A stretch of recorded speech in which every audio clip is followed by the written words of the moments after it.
Hi అండి, మీరు చూస్తున్నారు EMR agriculture lands YouTube channel. ఇది మొత్తం 2 ఎకరాలున్నర అండి, 2 ఎకరాల 20 గుంటలు. మన ఇక్కడ ఈ చెట్టు హద్దు, మళ్ళీ ఇక్కడ ఈ చెట్లు హద్దు. ఇక్కడ రోడ్ ఉంటుందండి, రోడ్ అవతల ఎకరం 10 గుంటలు ఉంటుంది. మొత్తం 2 ఎకరాలున్నర. క్లియర్ టైటిల్ ప్రాపర్టీ అండి, ప్యూర్ రెడ్ సాయిల్. బాగుంటుంది సైటు. విలేజ్ నుంచి కిలోమీటర్ ఉంటుందండి మట్టి దారి.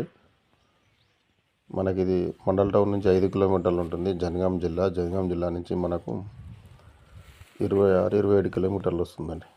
హైదరాబాద్ నుంచి 110 కిలోమీటర్లు వస్తుంది. వరంగల్ నుంచి 50 కిలోమీటర్లు వస్తుందండి ల్యాండ్ వరకు. చాలా తక్కువ, అంటే తక్కువ ధరలో ఉందండి. రైతు చెప్తున్న ధర మనకు ఎకరానికి 16 లక్షలు చెప్తున్నారు. కూర్చుంటే కొంచెం తగ్గుతుందండి మన రిజిస్ట్రేషన్ బట్టి.